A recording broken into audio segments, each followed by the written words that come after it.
Hi everyone, welcome to David Shepherd's Facebook Live. So wherever you are in the world, whatever time you're watching this, good morning, good afternoon, or a good evening to you. And tonight's going to be the final Facebook Live about the presuppositions of NLP. So as I mentioned a couple of times before, and I keep reiterating it every single time, and I think it's important. Hi Carmel. Hi there. Hi Stephen. I don't know if Stephen, you commented a while ago, so I don't know if you actually are watching it now. Who have we got? We've got Anne. We've got Remco. Hi guys. Great to see you here. And to frame up the presuppositions of NLP, and Hamed, how are you? Is very much, this is my take on the presuppositions of NLP. So they're kind of like my beliefs about the presupposition of NLP, my model of the world, if you like, on the presuppositions of NLP. So they might differ from other people in the NLP world's idea of them. And also, we're not saying that they're absolutely true. What we're saying is that if they are convenient beliefs, that if we act as if they're true. Hi Jeff, good to see you. If we act as if they're true, then we get better results for ourselves and better results for our clients. And Sally's here too. Hi, Sally. And so we've got 4 to look at this evening. Let's just have a look at them briefly, and then we'll go through them in detail. So here they are. We've got there is no failure, only feedback. Everyone is in charge of their mind and therefore their results. Resistance in a client is a sign of a lack of rapport, and the meaning of communication is the response you get. Very powerful presuppositions, these, both for use in our personal life and also for use in business, and we'll talk about those specifically. So let's have a chat about the first one. There is no failure, only feedback. So what that really is based on is that whenever we do anything, we always get a result. The question is it the result that we want, or did we get a result other than the one that we wanted? We always get a result though. And what many people immediately do if they get a result, which is something different than the one that they wanted, the one that they intended, they consider that to be a failure. Whereas what we're saying is, no, you've got a result. You can use that result as feedback to modify what you do next time you go to get the particular goal you're going for. Whereas a lot of people go, I failed, and then they give up. So what we're saying is you do something, you get a result. If it's the result you want, fantastic. If it's not the result you want, provided you use that result that you got as feedback, that's also fantastic. So, you might have heard the Edison and the light bulb story. It's very, very much used in the personal development world, the personal development industry. As in, he succeeded after around about 10,000 attempts at making a light bulb work. And a journalist came to him before he'd managed to succeed and said to him, how do you manage to cope with that amount of failure in your life? And Edison apparently said, I haven't failed. I've just found 9,990 something ways of making a light bulb not work. There is some backstory to that, which you may or may not have heard. He actually attempted to make a light bulb out of peanut butter, which may sound a little bit crazy, but the reason he did that was so he could cross it off his list as a way of making a light bulb not work, because he said he'd be really annoyed if he went, oh, there's no way you can make it work make one out of peanut butter, and then somebody down the road successfully did it. Another story as well is that, he got a friend of his in the laboratory. He built a new light bulb, he flicked the switch, and he blew up the entire laboratory, nearly killed himself and his friend. And as they dragged themselves out of the rubble, Edison immediately went for his notebook and started taking notes. And his friend went, "What are you doing?" And he said, "I'm making notes about my experiment." Well, it failed. It didn't work. And Edison said, "Well, it might not have worked as a light bulb, but if I ever want to make an explosion, I want to make sure I remember how to do it." So that's really embracing that presupposition, there isn't any such thing as failure, only feedback. Now, how do we install that as a strategy? So here's how I do it. So I've got a particular goal, I've got a particular outcome that I'm going for, and I get something other than the outcome that I want. And what I then do is I go, okay, so how did I create this? How did I create what I created instead of what I intended to create? What is there for me to learn from this? And what can I do differently next time so that next time I go for it, I'll get a different result? I'm just going to check to make sure that the video is actually going out. Because I've got my iPad here. Oh, yes, it is. Great. I just want to make sure I wasn't speaking into nowhere. That would have been great feedback for me. So that's how I integrate that. I go for a goal. I get something I didn't want. I go, okay, so how did I create getting something other than I wanted? What can I learn from this? And what can I do differently the next time I go for it? And then I go for it again, reset the goal, go for it again. That's how we integrate that particular presupposition behaviorally in the kind of things that we do. So then let's have a look at the second one. The second one is everyone is in charge of their mind and therefore their results. This is another way really of expressing cause and effect, if you like. What we're saying here is that even though people might not perceive that they do, in reality, they are actually in charge of their mind. And this is really where NLP scores. I think NLP is a phenomenal set of tools and techniques to enable somebody to get themselves on the core side of the equation for what their mind is doing moment by moment. And as soon as we realize that we're in charge of our mind, that we can actually change what our mind is doing, then of course, therefore, we are then in charge of our results. Because if you think about it, everything in the room that you're sat in has been created twice. Once in somebody's mind, and also then once in physical reality. That, by the way, includes you. So once you're in charge of your mind and you can focus your mind, since we've also got, an NLP, not really an NLP presupposition, but this whole thing about, you get what you focus on, then provided you can be in charge of your mind and control your mind, you can control what you focus on, and therefore you can actually create what it is that you want in your physical reality. So again, a real powerful one for all areas of life, I think, as far as that's concerned. Now, resistance in a client is a sign of a lack of rapport. Let's talk about that one a little bit more. So, a lot of people in NLP would be thinking of that being like a coaching client or maybe a therapy client. I'm just looking at who we've got watching. Jackie, Claire's here too. Anne, already saw that you were here. So welcome everybody.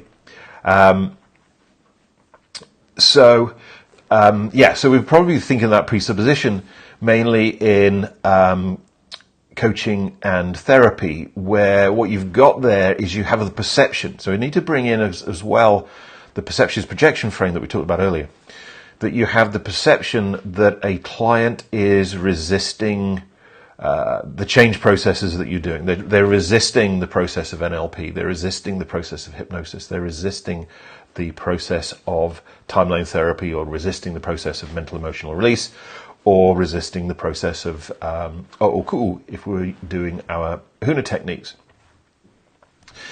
And again, putting ourselves on the core side of the equation, a lot of people would go, well, the client's resisting me, that's not me, so therefore there's nothing that I can do about it. Hi, Monica. Got Monica here too. Thanks for joining us. There's nothing I can do about it. Whereas, when we use the presupposition resistance in a client is a sign of a lack of rapport, and we know rapport building techniques that we get from NLP, then it puts us on the core side of the equation, because if there's resistance there, then it means, okay, what I need to do is I need to build more rapport with my client. You know when you've built enough rapport with your client when the resistance disappears. So again, it puts us on the core side of the equation. We could also look at that in sales, for instance. So we've got a prospect who is resisting the sale. A lot of salespeople putting themselves at the effect of the client will go, okay, well, the client's resisting me. There's nothing I can do about it. But here we've got resistance in a prospect is a sign of a lack of rapport. And we're a salesperson that's got NLP rapport building techniques. Then we just take that result of resistance as feedback, build rapport with the client until we see the resistance melt away. We could also bring this in with one of the presuppositions we talked about last week, which was the law of requisite variety, and around the most flexible component of any system controls the system. If we brought this together, then what we'd have is there isn't any such thing as a resistant prospect, just inflexible salespeople. Think about that. That normally gets riles up quite a result with a bunch of salespeople. Or if you're training speakers, there's no such thing as a resistant audience, just inflexible presenters. If we looked at that in teaching, in education, in school, there's no such thing as an inflexible, there's no such thing as a resistant pupil. There's no such thing as a resistant student, just inflexible teachers, inflexible lecturers. Increase your rapport, increase your flexibility in the way that you sell, in the way that you speak, in the way that you teach, and eventually you'll see that resistance melt away. Anna, hi Anna, thanks for joining us. So then we've got our final one. The meaning of communication is the response you get. Now, here's an interesting thing with this. What we're saying here is that it doesn't matter what you meant to say. It doesn't matter what you thought you said. It doesn't matter what you intended to say. What you actually communicated is the result that you get back from the person that you're communicating with. So if you said something, your intention was that the thing that you said was a compliment, but the person you said it to interpreted it as an insult, then you didn't actually communicate a compliment, you communicated an insult. So this is quite a different way of looking at communications than a lot of other communication systems. Let me show you another slide here. So in a lot of communication systems, what they say is that basically the communication is a 50-50 thing. 50% responsibility lies with you and 50% responsibility lies with the other person. But if you hold that belief, you'll never be able to successfully communicate what you mean more than 50% of the time. Because there'll always be 50% of the time where the person doesn't take the responsibility to receive your meaning. So again, what you're doing is 50% of the time you're saying I'm at course for my communication, 50% of the time I'm not. So it would mean that, half the people that you communicate with, half the times that you communicate, you'll fail with that communication. Of course, you would, holding on to this belief, be able to blame the other person for not getting what you were saying. But equally, you still haven't got the result that you wanted. Whereas what we're saying here is, in actual fact, if I show you a different slide, then what we're saying is that from the NLP presupposition, the meaning of communication is the response you get, then we as the communicator take 100% responsibility for our communication and give 0% of the responsibility to the client. This puts us on the core side of the equation for the communication. So, imagine that you had amazing sensory acuity so that you could see what your client was communicating back, the response your client was giving you back, even if they weren't saying anything. You could see it in their physiology, the way they stand, the way they breathe, their facial expressions, etc. You can hear it in their voice tonality if they are speaking, as well as hearing their words. So you're absolutely massively aware of the response that you're getting back from your client, as to whether it's the response you want or not. And you have infinite flexibility in the number of ways that you can communicate the same message. If we took time out of the equation, is there ever a time that you wouldn't be able to effectively communicate with anybody? Because you would communicate it one way, you check what the response is from the client. If it's the response you want, fantastic, job done. If it's not the response you want, you communicate the same meaning, but you communicate it in a different way. Again, if you don't get the response you want, great, that's feedback. This is where these presuppositions of NLP tie together. So what you've got there is you communicated and you got feedback, and it wasn't the result that you wanted. So what you did was you integrated that feedback and you changed the way that you communicated it, and you did it again. Now, I said there, if we take time out of the equation, of course, if you are able to build an incredible amount of rapport with somebody, then, when you've got that level of rapport with somebody, they will stick around with you for long enough to be able to re-communicate the message the number of times that you need to be able to get the result you want. I mean, put that into coaching, put that into therapy, put that into sales, put that into presenting, speaking, and teaching. It means there would never be a time that you wouldn't be able to find a way of effectively communicating your message to somebody else and enable them and you to get the result that you want. So, excuse me whilst I just, I've got a little bit of, where am I going? No, that's where I want to go. Okay. You should be able to get me back to full screen. There I am. So there we go. That pretty much finishes our 4 Facebook Lives I think we've done on the presuppositions of NLP. I trust that you've enjoyed those. And, a great thing to do would be maybe to pick one presupposition a day and just use that as a filter for everything that goes on during the day to really integrate these things.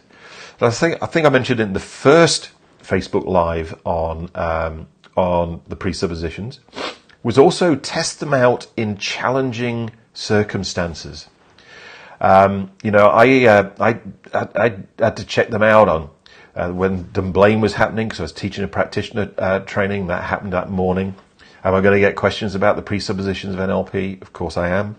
If I can't make them fit, I'm not going to be able to explain them to the students, I'm not going to be able to teach it. I was teaching a HUNA training, on September the 11th, 2001. And again, I had to fit the presuppositions of NLP to all concerned in those events. I was teaching a practitioner training on the 7th of July, 2005. So again, am I going to get questions about the frames, cause and effect, results versus excuses, perception is projection, and the presuppositions of NLP around those events? Yeah, I am. Could you still get them today? Yeah, of course. They're big, life-changing events. So that's an interesting way of integrating those presuppositions. Here's an idea I've got. If there's any of the presuppositions that I've covered over the last 4 Facebook Lives that you're having a challenge fitting to certain situations and circumstances, or certain of these presuppositions that you just can't get your head around, please put a comment below this video. And what I'll do is I will answer it for you giving you my take, obviously not just my model of the world, on how the particular presupposition that you're finding a challenge with fits with that situation, circumstance, or just in general. So we'll be picking a different theme, obviously, for next week's Facebook Live.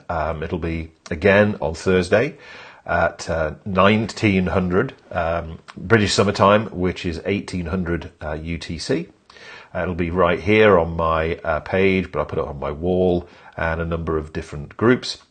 If you want to find out more about the presuppositions and more about the NLP techniques that I've been talking about there in relationship to the presuppositions, then you can go to my app. You can get it here at davidshepherd.com. There you go.